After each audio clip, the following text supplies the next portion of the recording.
Vote দেওয়া মানে শুধু আঙুলে কালি লাগানো না, 5 বছরের জন্য দেশের চাবি কারো হাতে তুলে দেওয়া। তাই ভুল মানুষ নয়, বেছে নিন সঠিক লিডার, কারণ আপনার একটা সঠিক সিদ্ধান্তই ঠিক করবে আমাদের দেশের ভবিষ্যৎ। আর এই ভবিষ্যৎ ঠিক করার সবচেয়ে বড় হাতিয়ার যেহেতু ভোট, তাই আজকের ভিডিওতে আমরা একদম সহজ ভাষায় জানবো ভোট আসলে কয় প্রকার ও কি কি।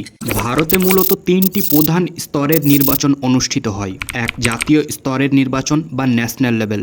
2, রাজ্য স্তরের নির্বাচন বা স্টেট লেভেল। 3, স্থানীয় স্তরের নির্বাচন বা লোকাল লেভেল।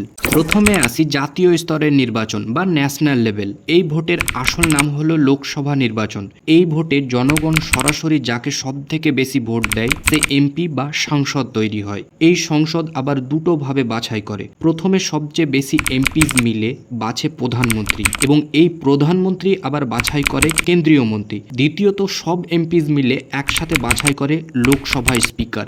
নাম্বার 2, রাজ্য স্তরের নির্বাচন বা স্টেট লেভেল। এই ভোটের আসল নাম হলো বিধানসভা নির্বাচন। এই ভোটে জনগণ সরাসরি যাকে সব থেকে বেশি ভোট দেয় সে এমএলএ তৈরি হয়। এই এমএলএ আবার দুটো ভাবে বাছাই করে। প্রথম, সবচেয়ে বেশি এমএলএজ মিলে বাছে মুখ্যমন্ত্রী, এবং এই মুখ্যমন্ত্রী আবার বাছাই করে মন্ত্রীদের। দ্বিতীয়ত সব এমএলএজ মিলে একসাথে বাছে স্পিকার।